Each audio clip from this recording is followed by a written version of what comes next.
merveilleux. J'espère que tout le monde va bien. Je voudrais, selon la grâce du Seigneur, parler sur un point qui est très important. Il est vrai que tous les points de Dieu sont toujours importants.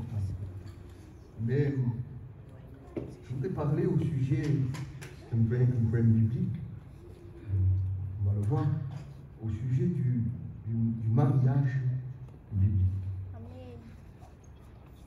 On sait que nous, on est un peuple gitan, et parfois, par rapport au mariage biblique, il y a un petit peu de confusion qui se fait. Et on va essayer de voir qu'est-ce que c'est en réalité le mariage. Très important. À un moment donné, Élie va s'adresser à son peuple. Tout à l'heure, on priera le Seigneur. Il va s'adresser au peuple et dit: jusqu'à quand clocherez-vous des deux côtés? Ça voulait dire ça, jusqu'à quand? Ça veut dire qu'il y en a un petit peu marre. Jusqu'à quand vous allez clocher des deux côtés? Puis ensuite, il va dire, en quelque sorte, un jour ça va, un jour ça va plus. Il va dire ensuite, moi et ma maison, parce que lui, il a compris. Il s'adresse au peuple, là. Et le peuple a un petit peu dévié par rapport à certaines choses. Et il dit, jusqu'à quand vous allez rester et clocher des deux côtés? Et ensuite, il va leur parler, il va leur dire, de toute façon, il va leur dire, moi et ma maison, écoutez bien, nous servirons l'Éternel. Important. Ça voulait dire ça, ça voulait dire, on priera le Seigneur. Moi et ma maison. Alors, dans une maison, habituellement, dans une maison, il y a le mari, puis il y a la femme, puis il y a les enfants. Et il dit, vous clochez de droite et de gauche, mais il dit, mais moi et ma maison, nous servirons l'Éternel. Et c'est important de servir Dieu. On va rendre grâce au Seigneur, puis ensuite on laissera faire le Saint-Esprit. Seigneur éternel, notre Père, nous voulons louer ton nom, nous voulons te rendre grâce et gloire. On a tellement besoin de toi, Seigneur, parce que tu as dit, sans moi, vous ne pouvez rien faire. Et Seigneur, nous le réalisons, nous le voyons, que sans toi, rien ne se produit. Sans toi, c'est que des mots, c'est des phrases. Mais Seigneur, ce n'est pas des mots, des phrases qu'on a besoin, c'est de l'enseignement de ta parole. Parce que, Seigneur, nous voulons observer ta loi, observer ta parole, qui est la vérité. Et puis nous voulons te servir aussi. Ça fait tellement de bien, Seigneur, de te servir. Nous voulons te rendre grâce et nous voulons louer ton nom, Père. À toi la louange, à toi la gloire, à toi l'honneur et à toi l'adoration. Je dis, toutes les puissances des ténèbres, Amen, qui voudraient essayer de nuire la réunion, qui voudraient, Seigneur, empêcher cette bénédiction. Oh, notre Père et notre Dieu est en tes mains. Tu rends ton peuple, Seigneur, attentif à la voix de Dieu, au nom de Jésus, pour la louange de ta gloire éternelle, la louange de la gloire de l'Éternel. Je bénis le Père, le Fils et le Saint-Esprit de Dieu. Merci, notre Père. Il est vrai qu'on a besoin de la parole, mais on a aussi besoin du Saint-Esprit. Amen. On ne peut pas se permettre juste de prêcher sans l'Esprit Saint. On a besoin d'onction, on a besoin de la puissance du Saint-Esprit. Et comme je disais donc tout à l'heure, Élie va dire, il a compris, il dit, moi et ma maison, de toute façon, vous faites comme vous voudrez. Mais il dit, moi et ma maison, nous servirons l'Éternel. Déjà ici, c'est un message. C'est un message que le prophète Élie va lancer. Voulant dire, vous ne voulez pas écouter. Vous avez pris des mauvaises habitudes. Mais il dit, de toute façon, moi et ma maison, nous le servirons. Parce que Élie connaissait en particulier la gloire de l'Éternel. Et lui, sa vie à lui, c'était quoi? Sa vie, c'était de servir Dieu. Et j'espère que pour l'Église aussi, c'est ça. Vous comprenez? Notre vie à nous, c'est quoi?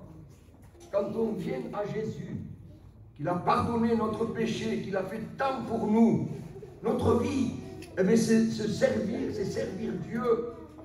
Et le prophète Élie, il dit, écoutez, moi et ma maison, de toute façon, faites comme vous voudrez.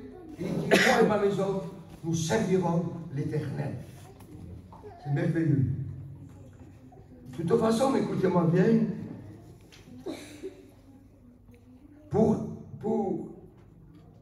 renforcer et harmoniser les liens du mariage, il n'y a rien de plus que de servir Dieu. De toute façon, quand un ménage, quand un couple sert Dieu ensemble, ça ne peut que renforcer les liens. Amen. Ça ne peut que renforcer, parce qu'il y a la même idée, la même pensée, servir Dieu. Et le fait, c'est vrai, de servir Dieu, ça renforce les liens du mariage. On verra que le mariage, ce n'est pas quelque chose comme ça, ce que nous des fois on pense. Allez, on fait le mariage, on fait la fête. Ce n'est pas tout à fait ça, le mariage. Le mariage, c'est quelque chose de divin, le mariage, c'est quelque chose, une institution divine.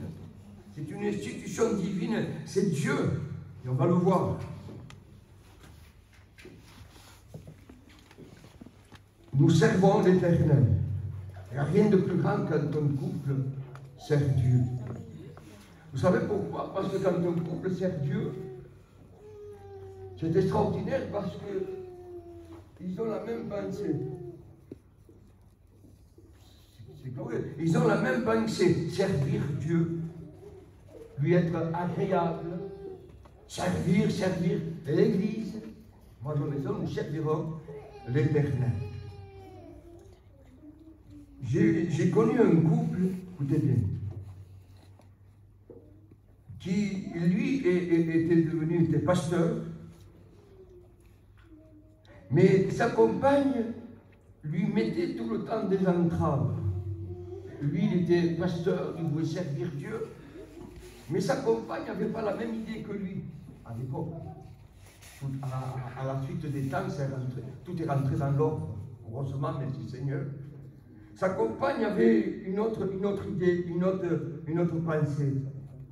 Et on a pu s'apercevoir que l'entrave que lui avait en réalité venait de sa compagne.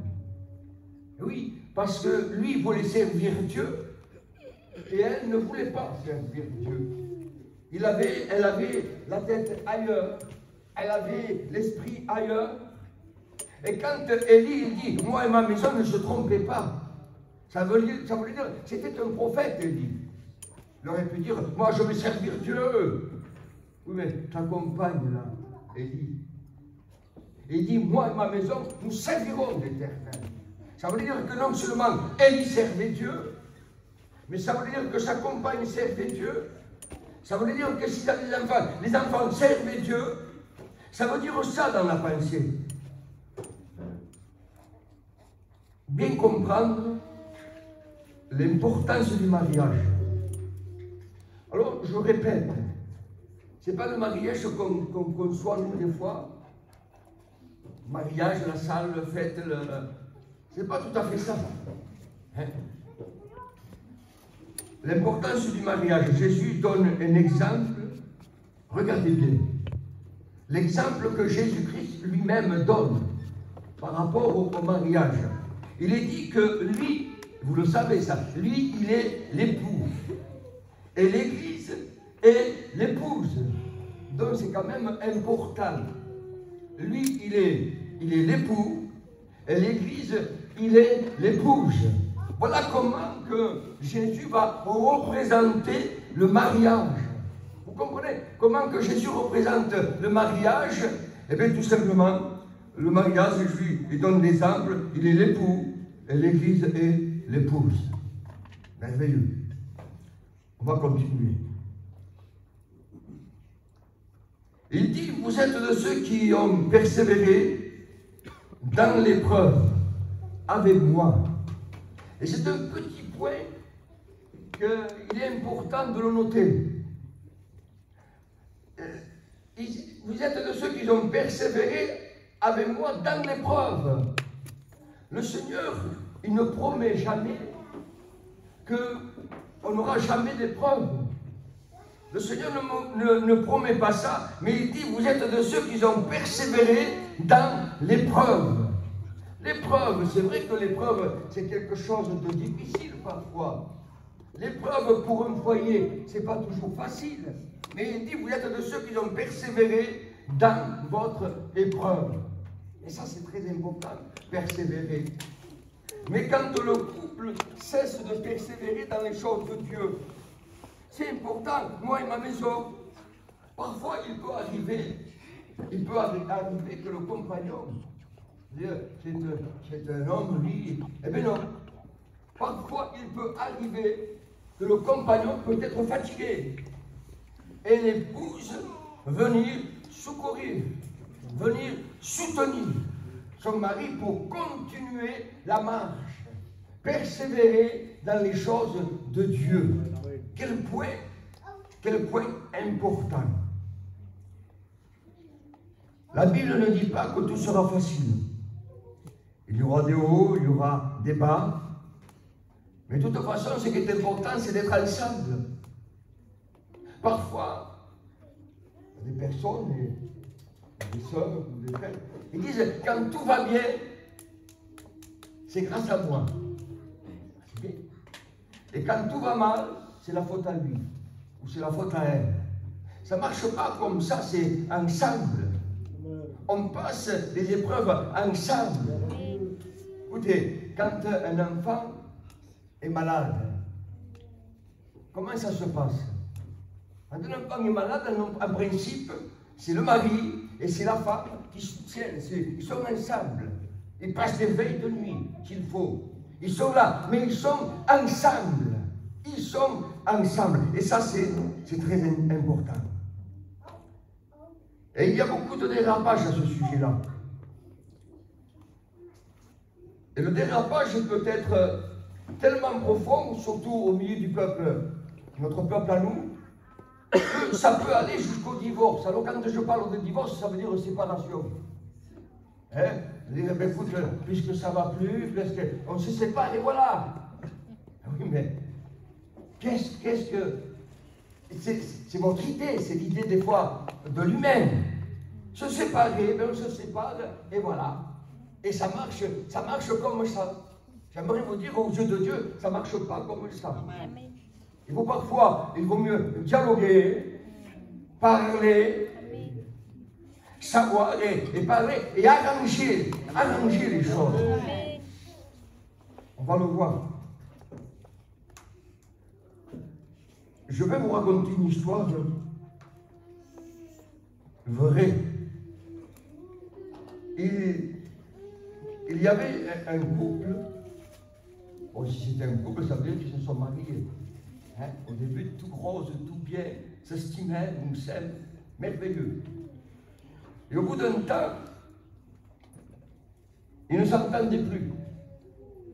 Alors qu'est-ce qu'ils font? Écoutez, on ne s'entend plus. Hein? Le mieux, c'est de se séparer, de divorcer. Bon, c'est facile pour eux. Je ne sais pas. Mais le problème, c'est qu'au milieu de ce couple, il y avait quelque chose de très, très important. Il y avait un enfant. Et au bout d'un temps, l'enfant grandit, au bout d'un temps, l'enfant il tombe malade. Lui était à gauche, faisait sa vie. Elle était à droite, elle faisait aussi sa vie. Ça ne les gênait pas. Mais ce qui gênait, c'était l'enfant qui était au milieu. Et au bout d'un temps, l'enfant tombe malade. Alors, la maman appelle le docteur lui dit, madame, elle est à l'extrémité, c'est fini. Il n'y a plus d'espoir. Alors elle appelle vite, elle appelle son mari en quelque sorte. Elle lui dit, voilà, j'invite la petite. Ou le petit, je ne sais plus exactement. Mais, alors, il va venir, Alors le mari vient, moi j'arrive, et il va vers l'enfant. Et l'enfant avait du mal, elle pouvait à peine parler. Elle lui dit, ma fille, qu'est-ce que tu veux que je te donne? Dis-moi, je vais le chercher immédiatement. C'était un homme aisé. Qu'est-ce que tu veux? Un train? Qu'est-ce que tu veux? Une poupée? Qu'est-ce que tu veux? Qu'est-ce que tu veux? Je vais le chercher. Et l'enfant faisait signe avec la tête que ce n'était pas ça qu'elle voulait. Ta poupée, tu peux la garder. Ton jouet, tu peux le garder. Et au bout d'un moment, l'enfant va voir qu'il y a sa mère d'un côté et son père de l'autre. Et il va les appeler. Écoutez ça, une histoire vraie. L'enfant va appeler son père. L'enfant va appeler sa mère. Il va lui dire, mais qu'est-ce que tu veux? Et l'enfant, il va rassembler son dernier souffle, ses dernières forces. Il va prendre la main de son père, prendre la main de sa mère et il va les rassembler. Elle va expirer, elle va mourir. Alors regardons le père, il devait faire des bons comme ça. La mère, encore davantage. Mais je pense qu'à partir de là, ils se sont réconciliés. À partir de là, ils ont compris qu'est-ce que c'était le mariage. Ce n'est pas parce qu'il y a eu quelques paroles ou quelques phrases, on prend le divorce. On se sépare. On va continuer doucement.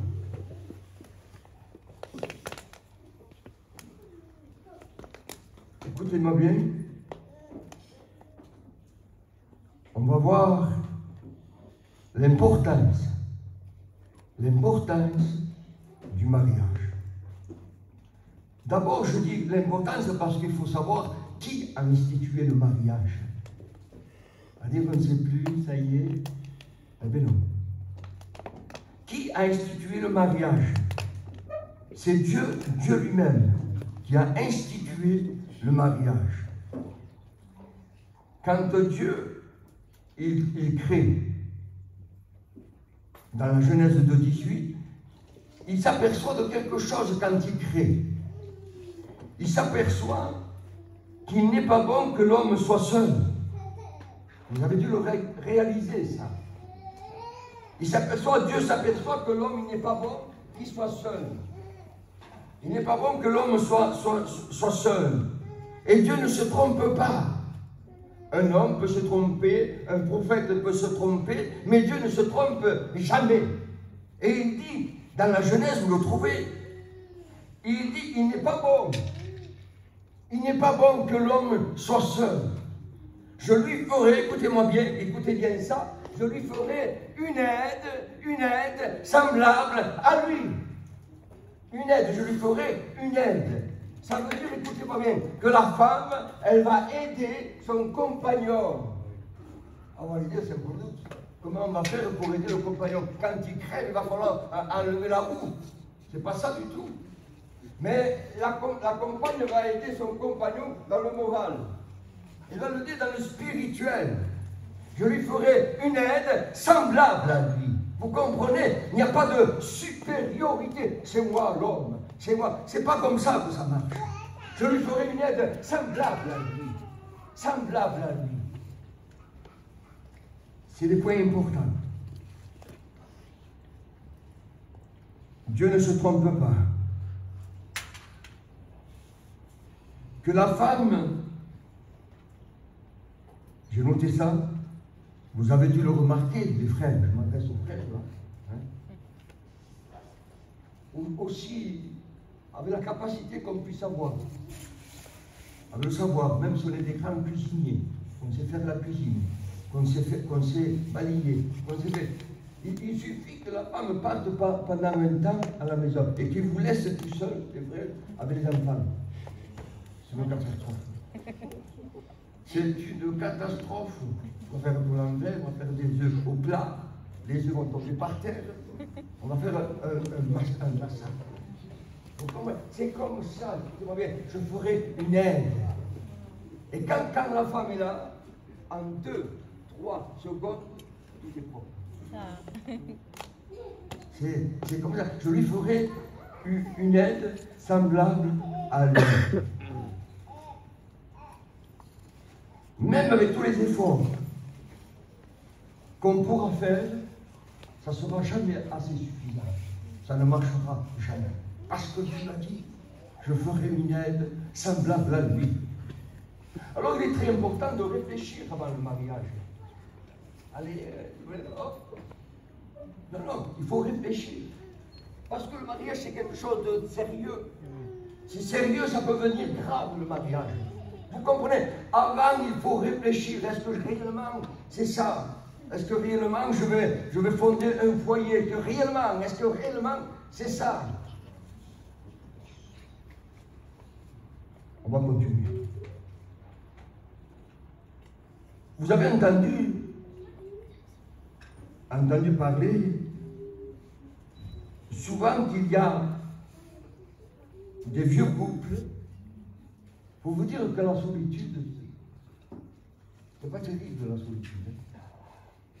On a entendu parler que des fois il y a des couples, des vieux couples, et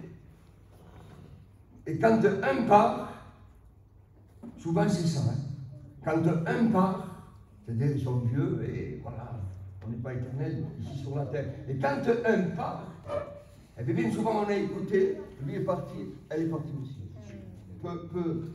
Vous comprenez? Un temps, c'est important. Ensuite, Dieu va décider et dit, je lui ferai une aide semblable à lui. Et oui, c'est une aide. Quand Dieu fait les animaux,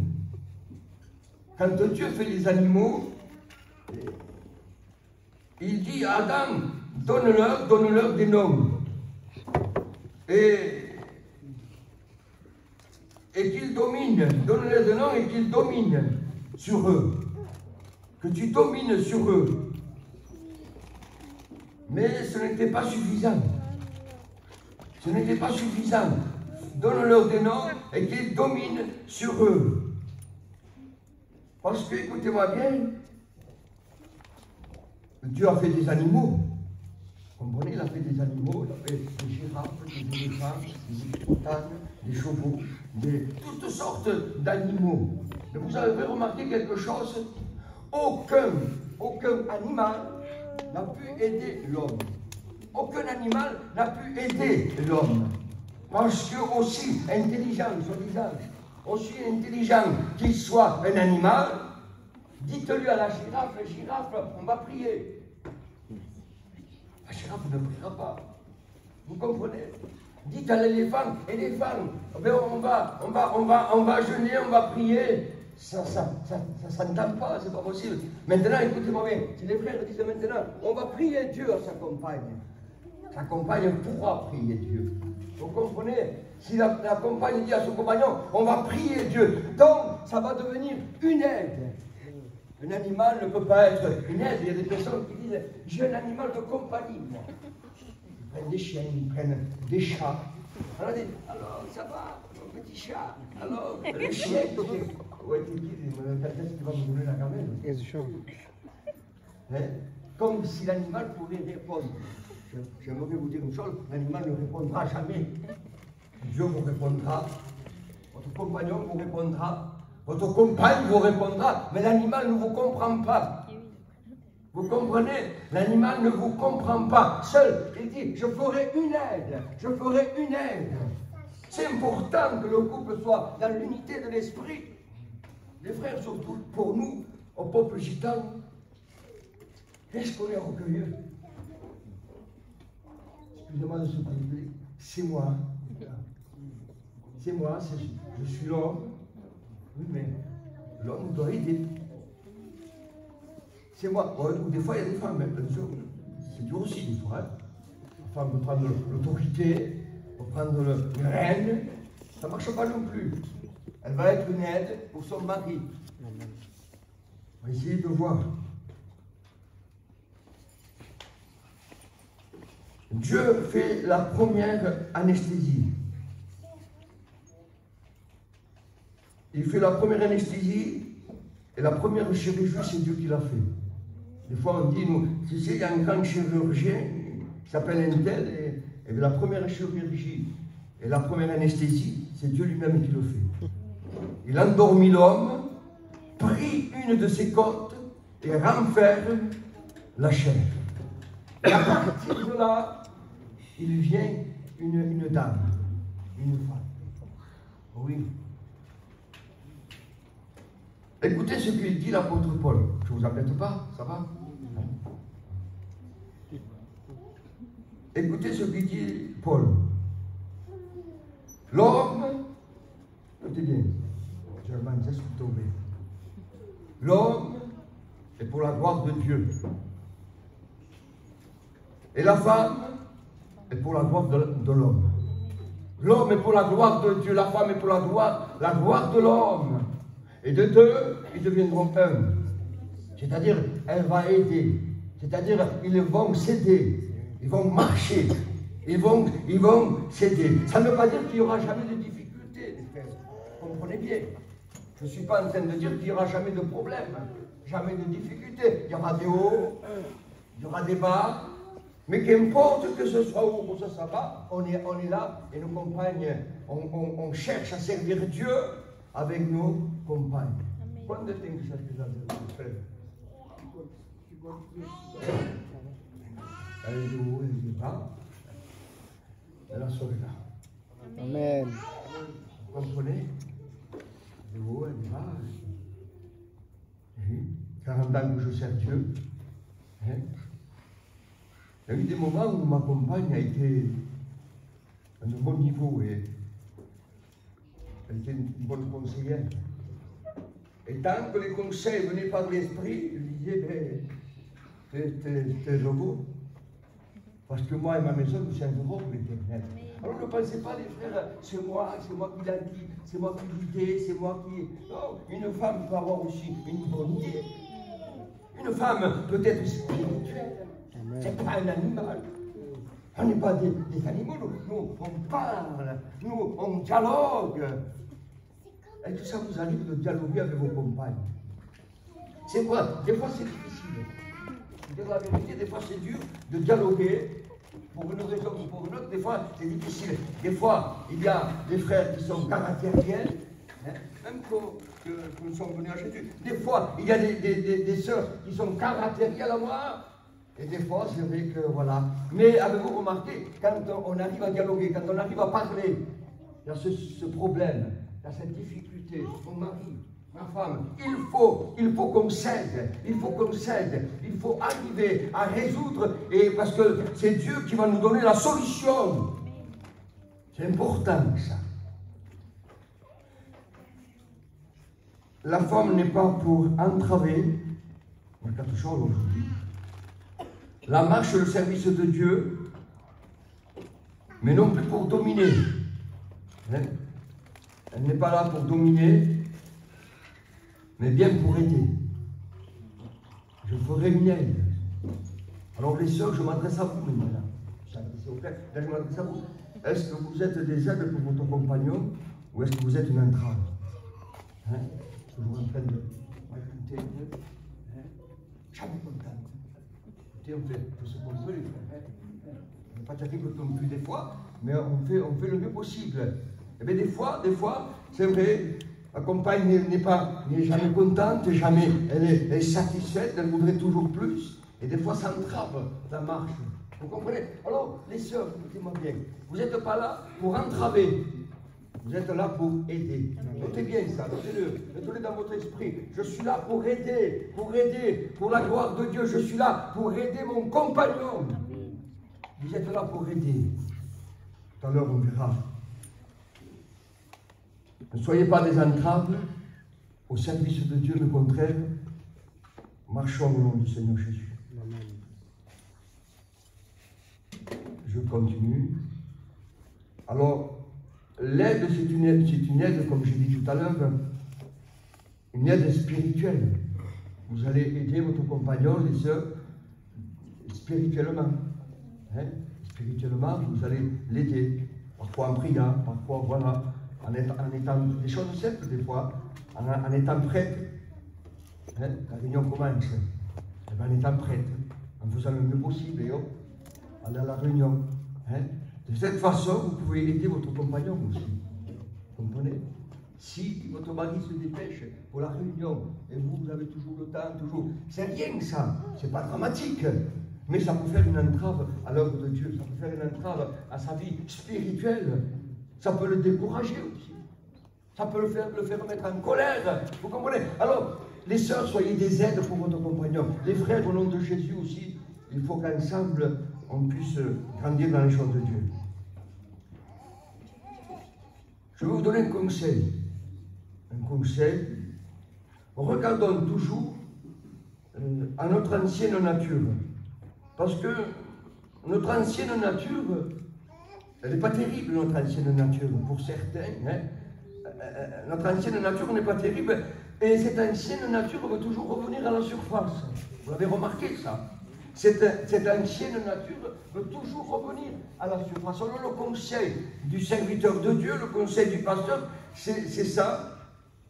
Il faut que cette vieille nature-là, peut-être de colère, cette vieille nature caractérielle, cette vieille nature, eh bien, il faut arriver à la faire mourir.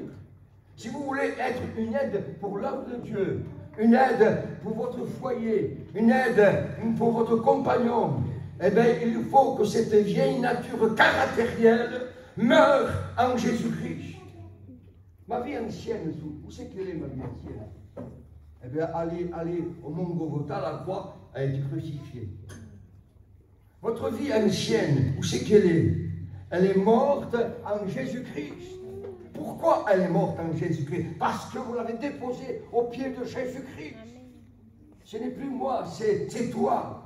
Et tu vis. Je veux vivre en harmonie parce que je veux que mon couple grandisse dans les voies de Dieu.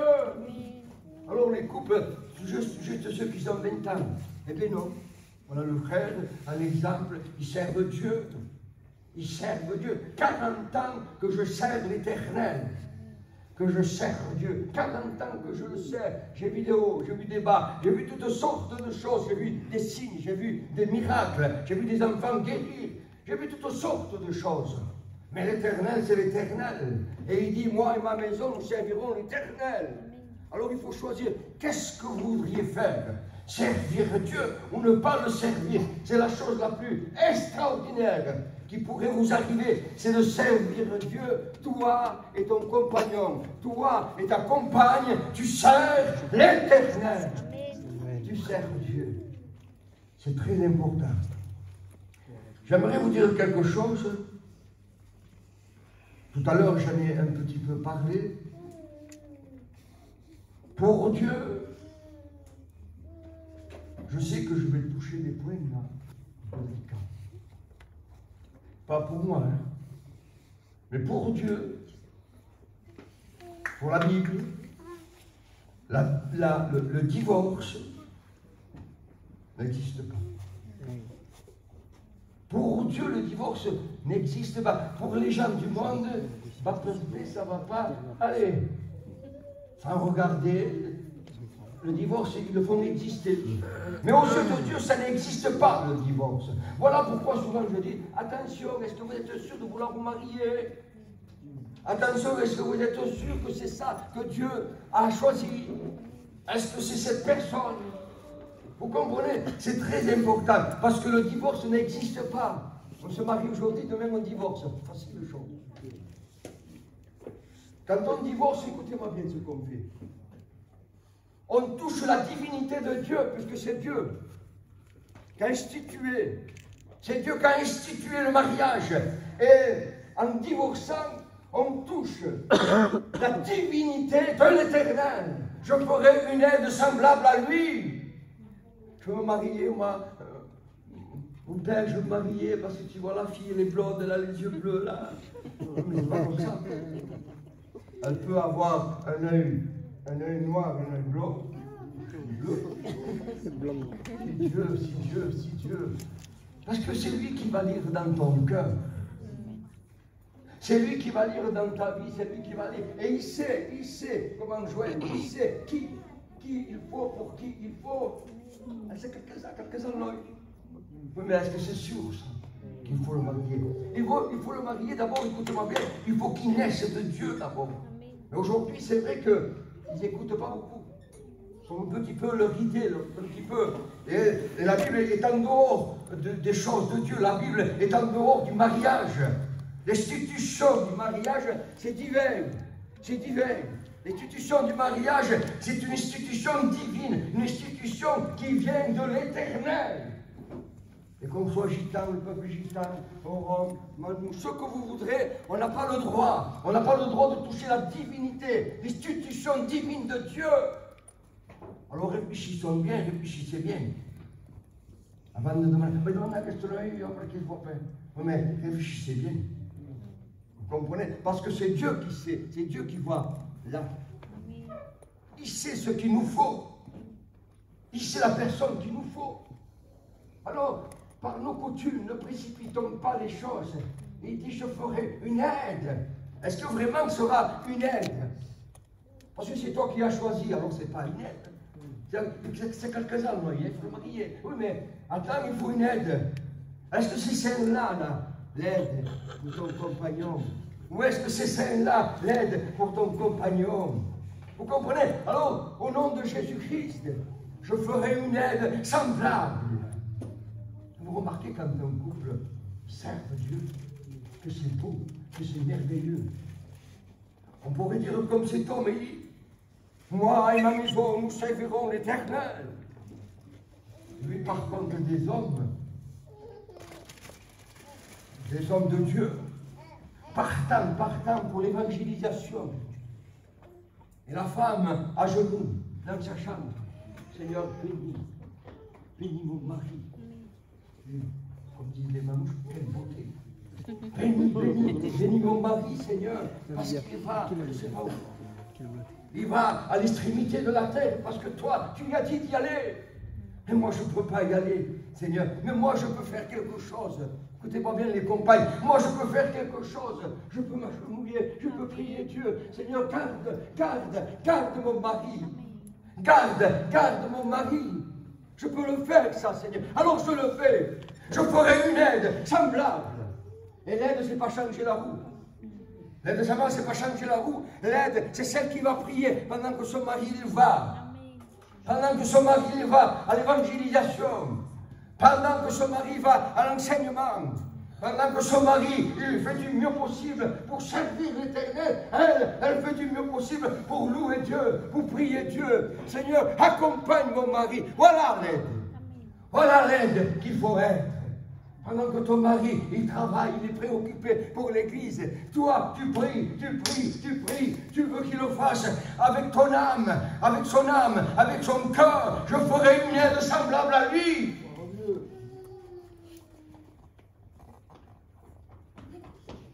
Il est merveilleux, le Seigneur. Ce matin, je suis allé après une aide et j'ai vu l'église. J'ai vu l'église triste. Je disais, Seigneur, j'ai senti l'église triste.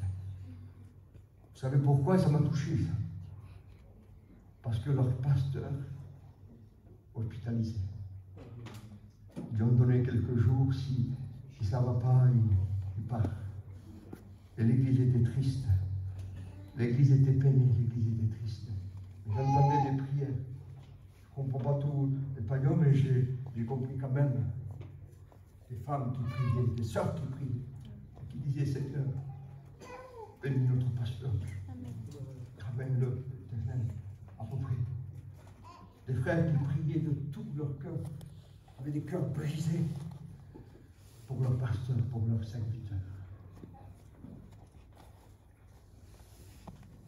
Regardez bien ce qu'il est dit,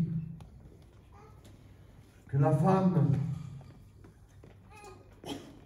et il dit, Paul dit, 1 Corinthiens, chapitre 7, verset 10, je continue, je ne vous embête pas, hein?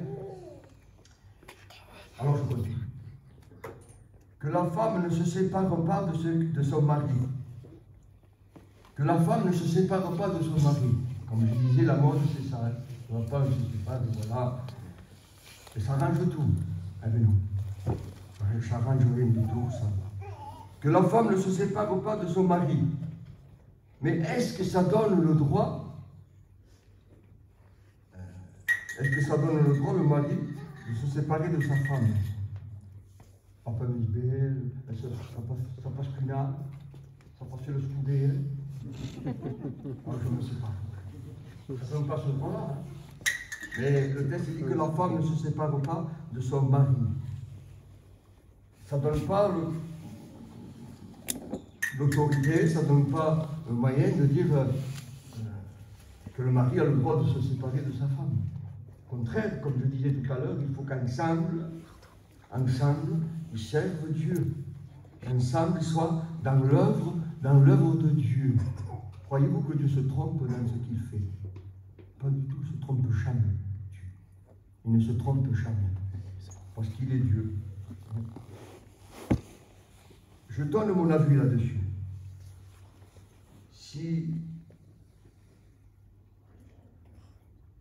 Si admettons, ils peuvent se séparer pour une seule chose. Par rapport, c'est loin encore ça. Hein. La seule chose qui peut, en quelque sorte, donner la permission dans la séparation, s'il y a adultère. Mais maintenant, je donne mon avis. Je pense que je suis un serviteur de Dieu et je donne mon avis là-dessus par rapport à la parole de Dieu. Si eux décident, le couple, ça n'a pas été bien, bon, hein, il y a eu même adultère, hein, mais si eux décident, écoute-moi bien, sur la parole de Dieu, si eux décident de se pardonner, de se réconcilier et de reprendre vie commune, il n'y a personne qui peut empêcher ça. Amen. Mais parce qu'il y a eu le pardon, la réconciliation, et le repartent à nouveau. Vous comprenez? Donc le divorce, écoutez-moi bien, le divorce dans la Bible, seulement par rapport à l'adultère. Mais s'il n'y a pas ça, on n'a pas le droit de divorce. Alors réfléchissez bien. Hein. Réfléchissez bien avant de vous marier, réfléchissez bien. Hein. Le divorce n'existe pas dans la Bible. Le divorce, il n'y est pas. Ça, c'est pas possible. Il faut trouver les moyens. Il faut s'entendre. Oui, mais il est d'un caractère. Oui, mais vous trouvez le moyen, il fallait le voir avant. Hein. Donc c'est vrai, il faut bien réfléchir parce que c'est très, très important. Je continue. Hébreux, chapitre 13, verset 14. Il dit que le mariage soit honoré de tous. Et j'ajouterai même approuvé. On n'a pas besoin de se cacher pour se marier. Vous comprenez? Quand tout le monde approuve le mariage, c'est beaucoup mieux. Hein? Pas besoin de se cacher. Ça se cache. Pas besoin de se cacher le mariage. C'est trop divin, c'est trop. Pas besoin de se cacher. Il faut qu'il soit approuvé de tous. C'est bien plus beau. Quand il y a un mariage, qu'on fait un mariage, et que tout le monde approuve, que tout le monde est là, que tout le monde dit bravo à ce mariage, c'est mieux. Hein? C'est mieux.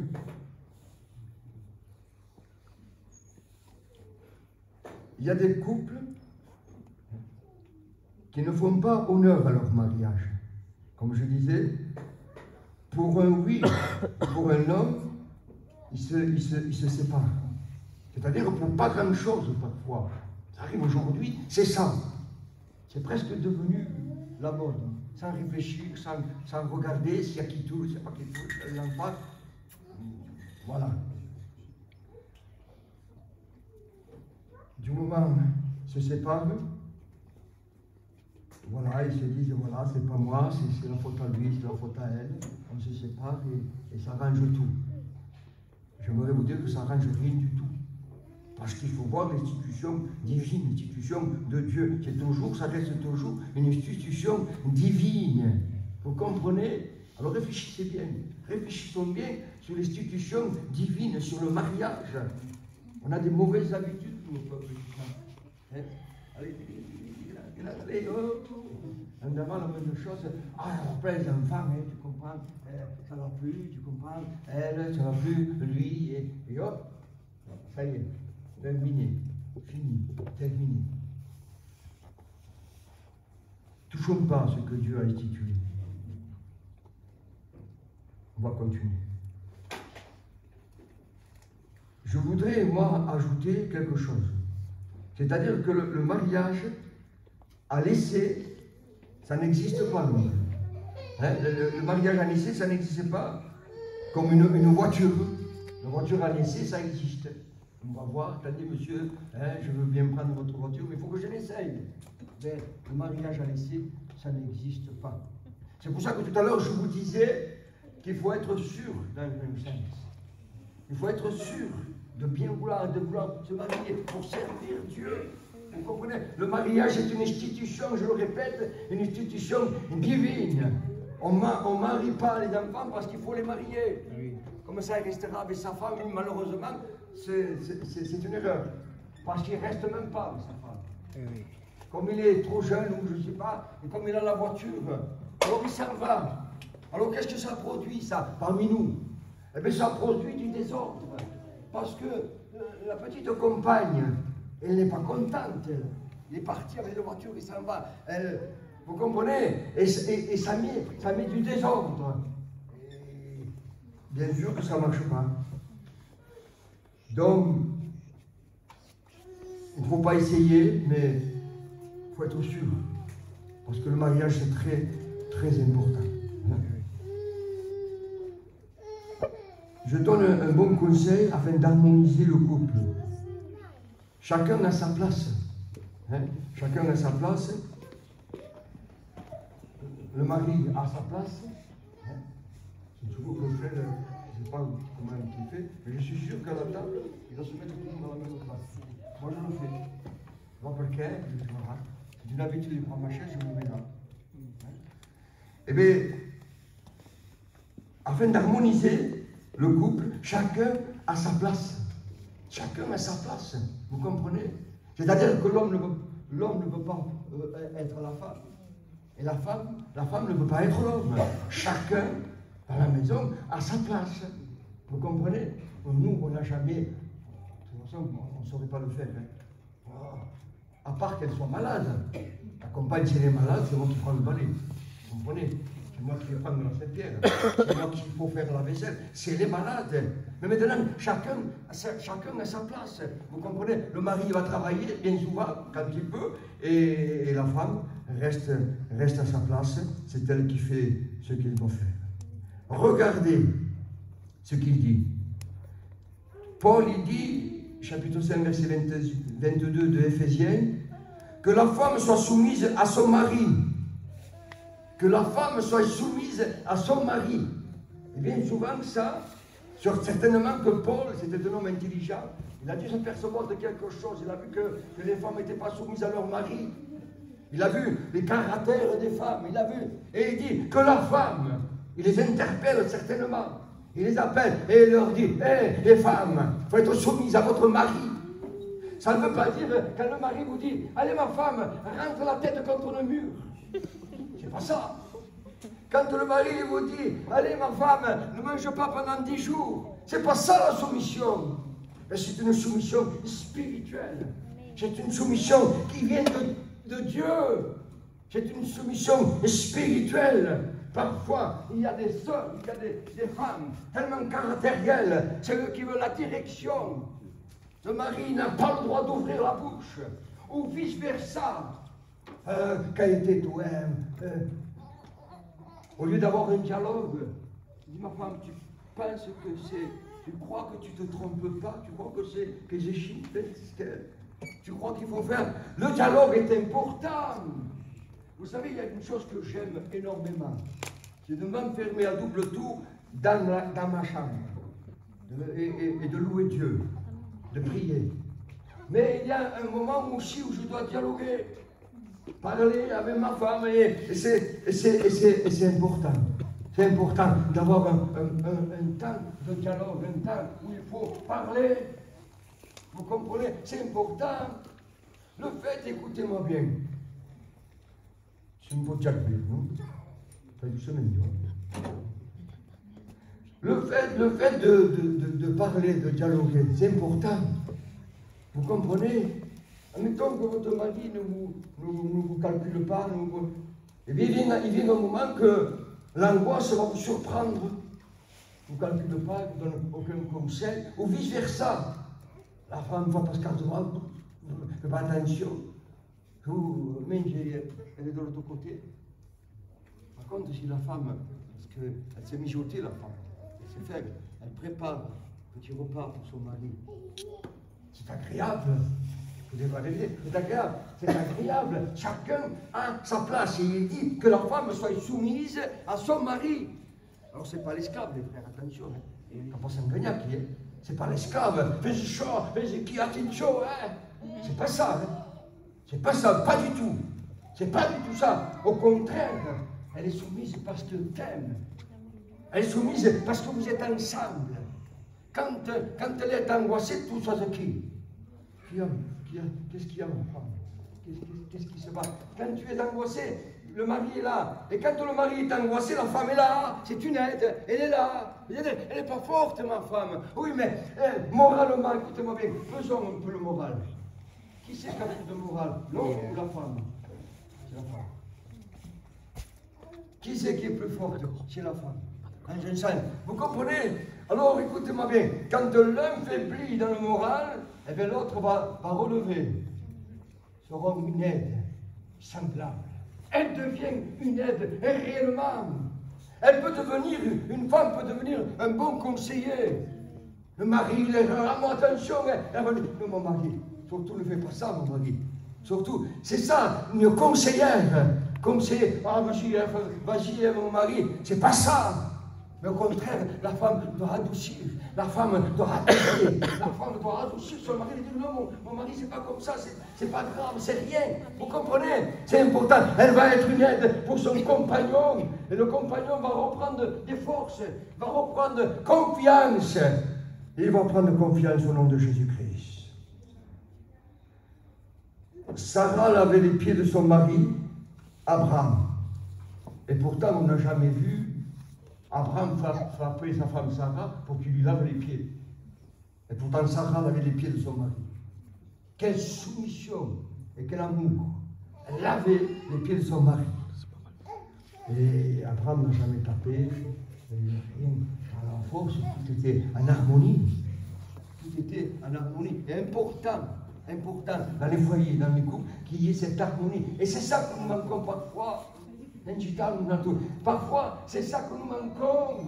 On manque d'harmonie. La femme d'un constat, le mari de l'autre, et voilà, c'est moi le plus important.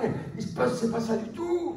Ensemble, une femme peut donner un conseil à un mari qui vous un peu endort.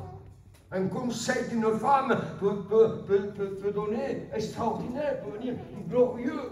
C'est un conseil qui vient du Saint-Esprit de Dieu, comme le mari peut donner un conseil à sa femme. Et ensemble, on prospère, ensemble, on avance.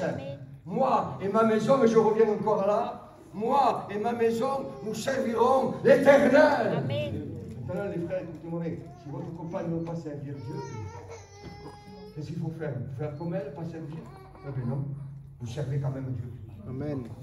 Vous comprenez? Si votre mari ne veut plus servir Dieu, qu'est-ce qu'il faut faire, vous les sœurs?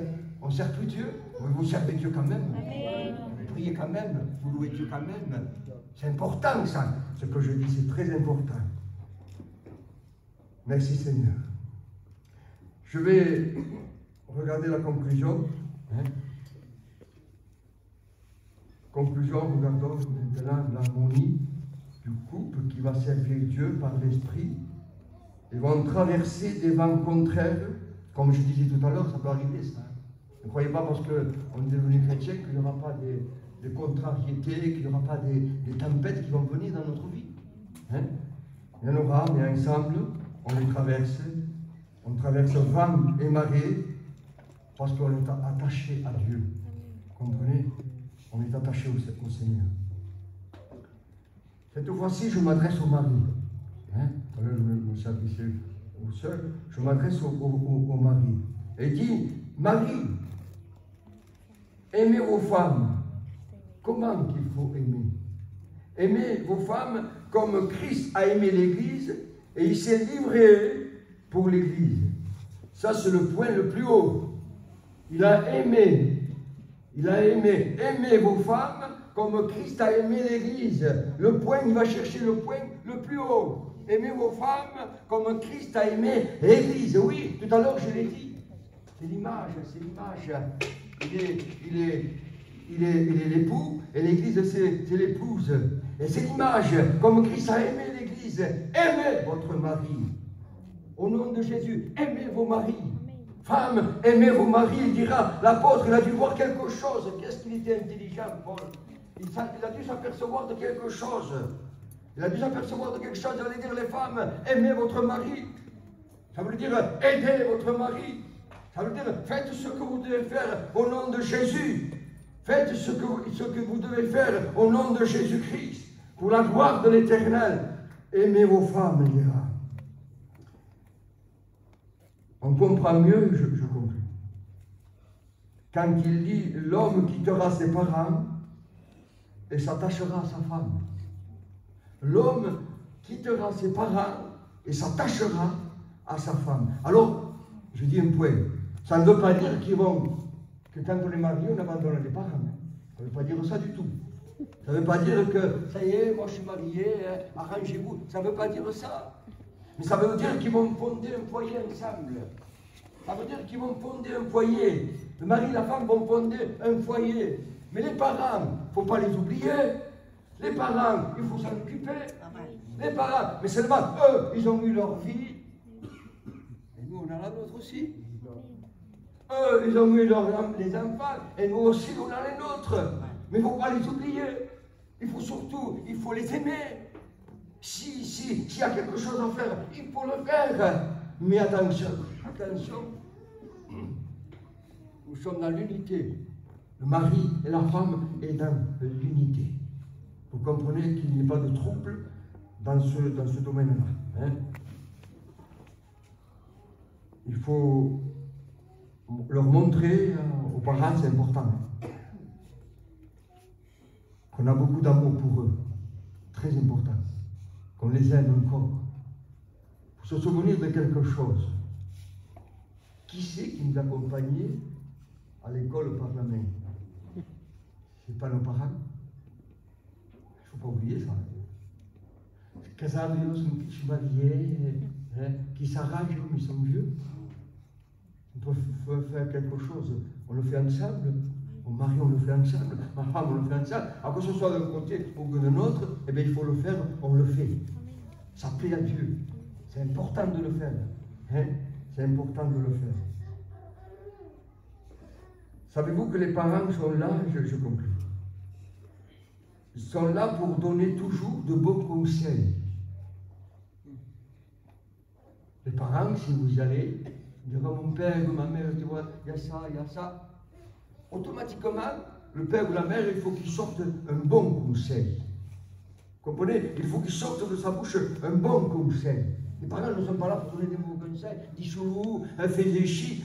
Un père ou une mère donnera toujours des bons conseils. Ils sont là pour donner toujours des bons conseils. Et l'espérance qu'il y a en moi, c'est que vous faites pareil. C'est que nous, on fait pareil. On donne des bons conseils. Non, mon fils, ça va passer, ça va aller bien. C'est des bons conseils qu'on cherche de donner. Vous comprenez? C'est important, ça, de donner des bons conseils à nos enfants, afin qu'ils comprennent ce qu'ils doivent comprendre au nom du Seigneur Jésus-Christ. Il faut démontrer de l'amour, pas abandonner les parents. Ils nous donnent des bons conseils. Je conclue avec un exemple. Quand Moïse était parti en Égypte, c'était une mission difficile pour lui. Il n'avait pas pris sa compagne. Vous savez où c'est qu'elle était, sa compagne? C'est son père Jéthro. Oui, et Moïse va partir tout seul pour libérer le peuple. Et quand il ramène, il va récupérer sa compagne. Il va récupérer sa compagne donc vers son beau-père. Il va récupérer, il avait laissé vers son beau-père Jéthro. Et Jéthro va lui donner un bon conseil. C'est un homme vieux, certainement, un homme âgé. Et lui dit, mon fils, c'est pas comme ça qu'il faut faire. Parce que Moïse était un homme vaillant et tout ce qu'il donnait, il était pour le peuple. Et Jéthro, son beau-père, il va dire, mon fils, non, c'est pas comme ça qu'il faut faire. Hein. Et il dit, prends avec toi 70 des anciens parmi le peuple d'Israël. Et fais-toi donner un coup de main. Fais-toi aider. Et Moïse avait la tête certainement baissée. Son beau-père lui parlait. Et il va prendre le conseil de Jéthro, son beau-père. Et ensuite, il va rassembler les anciens d'Israël. Et ensuite, il va se faire aider. Il va prendre sa compagne. Il n'oublie pas sa compagne, Moïse. Il prend sa compagne, puis il rentre vers lui. Il rentre vers lui. Moïse rentre avec sa compagne. Au moment donné, ils ont une discorde tous les deux. Exactement, je ne sais plus, il faudrait que je vois. Ils ont une discorde. Tous les deux, ils ont une discorde. Mais regardez sa compagne. Il ne dit pas, eh bien écoute, si tu n'es pas d'accord, moi je m'en vais chez mon père, et voilà. Il ne devait pas être très loin de son père, parce qu'il venait de partir quand ils ont eu la discorde. Exactement, je ne sais pas pourquoi il y a eu la discorde, mais il y a eu une discorde. Et elle n'a pas dit, eh bien écoute, c'est comme ça, moi je rentre chez mon père, et voilà, c'est terminé. Non, ils vont arranger le problème, ils vont discuter, et après, ben, ils vont continuer leur chemin. Ils vont continuer leur chemin, tous les deux. Ils vont continuer leur chemin. Ils ne vont pas dire, mais écoute, puisque c'est comme ça, on se sépare et ça arrange tout. On croit que ça arrange tout de se séparer. Je vous dis que non. Parce que derrière, il y a la marmaille. C'est-à-dire, il y a les enfants. Qui c'est qui en paye les conséquences de vos erreurs, de mes erreurs? C'est les enfants qui en payent tout. Et Jéthro va donner ce conseil. Moïse va prendre ce conseil, et lui et sa compagne vont continuer la marche au nom du Seigneur de l'Éternel, notre Dieu. Eh bien c'est ça, c'était le conseil de ça. C'est important, le mariage c'est divin, le mariage c'est ensemble au nom de Jésus-Christ. Moi et ma maison, nous servirons l'Éternel. Nous allons baisser nos têtes, fermer nos yeux.